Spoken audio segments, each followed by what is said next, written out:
Act 1. The Poison Pen. Circleville, Ohio, in the mid-1970s, was the quintessential small American town. It was a peaceful, tight-knit community where everyone knew their neighbors, and the biggest news was often the high school football game. It was the last place on earth you would expect to become the epicenter of a bizarre, years-long campaign of psychological terror, waged not with a weapon, but with a pen. It began in the spring of 1976. Residents all over town, including the mayor and the chief of police, started receiving strange, anonymous letters. The envelopes had no return address, only a postmark from nearby Columbus. Inside, the messages were written in a crude, blocky script. But these were not typical crank letters.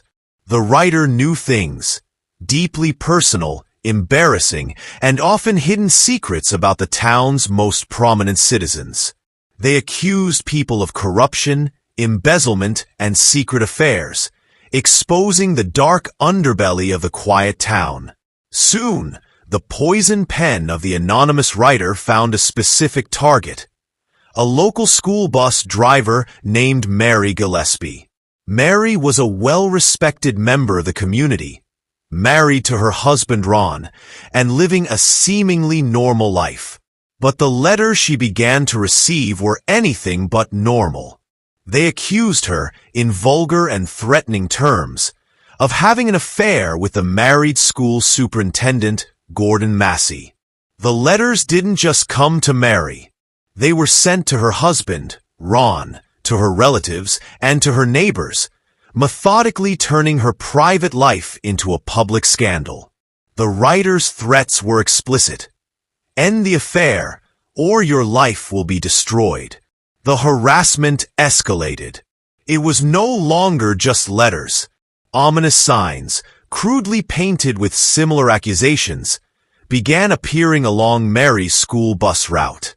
She would drive past them every day, a constant, public reminder that someone was watching her, someone knew her secrets, real or imagined, and was determined to terrorize her. For the Gillespie family, life became a living nightmare. Every knock at the door, every phone call, every whisper from a neighbor could be a new threat. They were trapped in a state of constant paranoia. The Circleville Letter Writer was a ghost, a faceless tormentor who was systematically tearing their lives apart, one venomous word at a time.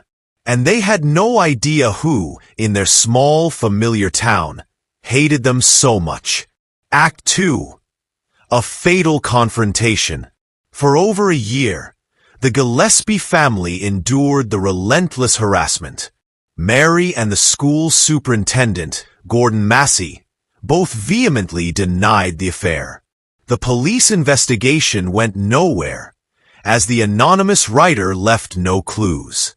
Ron Gillespie, Mary's husband, became increasingly agitated and obsessed.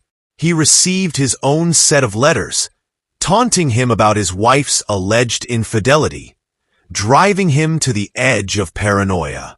He armed himself with a .38 caliber pistol, determined to protect his family and confront his unseen tormentor. The situation reached its tragic climax on the evening of August 19, 1977. The family was at home when the phone rang. Ron answered it. His children would later recall that their father became enraged during the call, speaking to someone in a heated, angry exchange. After slamming the phone down, he grabbed his pistol and stormed out of the house, shouting that he finally knew who the letter writer was and was going to confront them. It was the last time his family would see him alive. A short time later, Ron Gillespie's car was found crashed into a tree just a few miles from his home. He was dead at the scene. The official coroner's report was straightforward. Ron had a blood alcohol level twice the legal limit and had died as a result of the crash. The case was ruled an accident. But the sheriff investigating the scene discovered a detail that didn't fit the accident theory. Ron's pistol was found in the car, and it had been fired once. A thorough search of the area never turned up the bullet, a casing, or any indication of what Ron had been shooting at. This added a layer of deep suspicion to his death. Did he crash because he was drunk? Or was he run off the road by the very person he was going to confront? Did he get a shot off at his tormentor in his final moments? The family was convinced it was murder, but with no other evidence, the official ruling stood. One might expect the tragedy of Ron's death to bring an end to the campaign of terror. It did the opposite.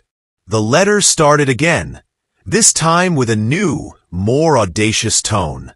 The writer now gloated about Ron's death and began sending letters to the sheriff, accusing him of covering up a murder and being incompetent.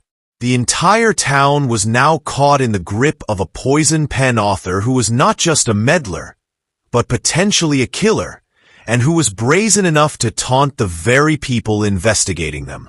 Act 3. Act 3. The jailed suspect. Years passed after Ron Gillespie's death, but the letters did not stop.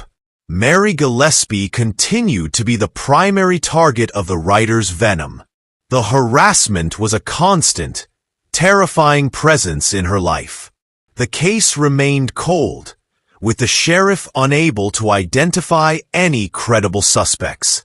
Then, in February 1983, the letter writer escalated from psychological torment to a direct attempt on her life. While driving her school bus route, Mary noticed another one of the crude, threatening signs planted on the roadside. Fed up, she stopped the bus to tear it down. As she pulled the sign from the ground, she discovered it was a booby trap.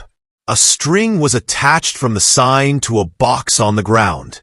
Inside the box was a loaded .22 caliber pistol, rigged to fire when the sign was moved. Miraculously, the gun malfunctioned and did not discharge. This was the breakthrough the police needed. The booby trap was a physical crime, not just an anonymous letter. Investigators examined the pistol. The serial number had been partially scratched off, but forensic experts were able to recover it. They traced the ownership of the gun, and the trail led them to a surprising suspect, Paul Freshour, who was married to Ron Gillespie's sister. He was Mary's own brother-in-law. Freshour immediately became the prime suspect for the entire letter-writing campaign. The evidence was circumstantial. He had a plausible motive. A family dispute over inheritance was rumored, and he now had a direct link to the attempted murder weapon. During a search of his home, police found a tear gas pen, which they tried to link to the case, though its relevance was unclear. A handwriting analysis was performed, with an expert testifying that there were indications of similarity between Freshour's writing and the letters, but it was far from a conclusive match. Despite the weak evidence and Paul Freshour's steadfast insistence that he was innocent and being framed, a jury found him guilty. He was convicted of attempted murder for the booby trap incident and sentenced to the maximum of 7 to 25 years in prison. The town of Circleville and the Gillespie family finally breathed a sigh of relief. The case that had haunted them for nearly a decade was apparently over. The writer was behind bars. But they were wrong. The true, baffling climax of the Circleville mystery was yet to come. Act 4. The Letters from Prison.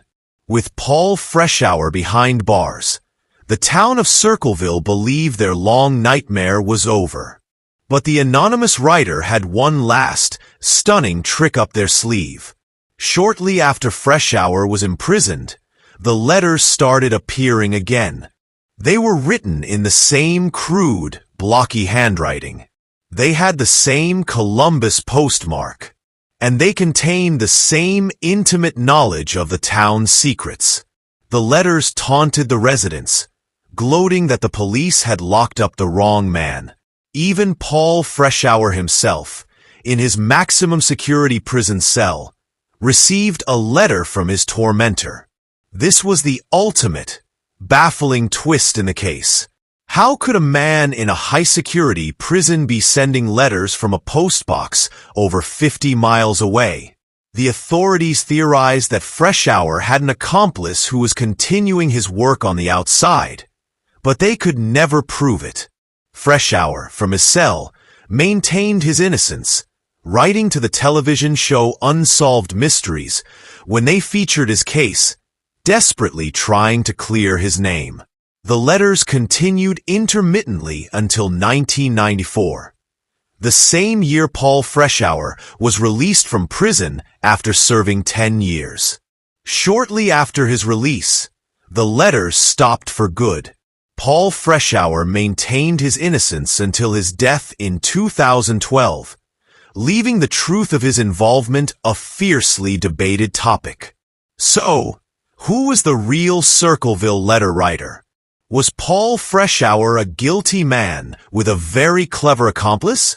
Or was he a completely innocent victim, framed by a master manipulator who not only terrorized a town and potentially caused a man's death, but also managed to send an innocent man to prison for a decade while they remained free? After nearly 20 years of threats, secrets, and suspicion, the identity of the person who held a pen like a weapon and held a town hostage remains one of America's most frustrating and bizarre unsolved mysteries. What is your theory on the Circleville Letter Writer? Share your thoughts in the comments below.